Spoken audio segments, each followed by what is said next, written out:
নমস্কার, শুভ নববর্ষ। সকলকে আমার আন্তরিক তৃতীয় শুভেচ্ছা। সকলের আমার অনেক অনেক ভালোবাসা। নববর্ষ মানে রবীন্দ্রনাথ ঠাকুর।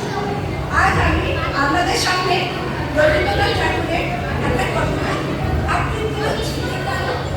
কবিতাটি খুবই ছোট কিন্তু খুবই বিখ্যাত কবিতা। কবিতার নাম পঞ্চুষ। কি বলবো? কবিতাটার নাম কি বলি? আমি ভিক্ষা করে কিনেছি গ্রামের পথে পথে, তুমি তখন চলেছিলে তোমার স্বর্ণ রথে। বিচিত্র এক বিশ্বসম লাগতেছিল চোখে মম, কি অপূর্ব শোভা তোমার, কি অপূর্ব সাজ। আমি মনে ভাবতেছিলে এ কোন মহারাজ, আদি সুবক্ষণে রাখবো হাতে। ভেবেছিলাম মনে আজ আমারে দাঁড়ে দাঁড়ে ফিরতে নাই হবে, বাহির হতে নাই হতে গেলাম তাকে তাহার সাথে। ছবিতে রথ ধনধান্য ছড়াবে দুই ধারে, মুঠা মুঠা কুড়ায় লব লব ভারে ভারে। সহসা রথ থেমে গেল আমার কাছে এসে, আমার মুখপানে যে নামলে তুমি হেসে। তোমার মুখের প্রসন্নতা জুড়িয়ে দিল সকল ব্যথা।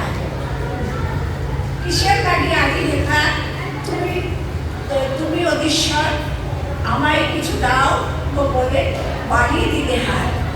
একই কথা রাজা ধীরাজ, আমায় দাও কিছু, শুনে ক্ষণকালের তরে বলল মাথা কিছু।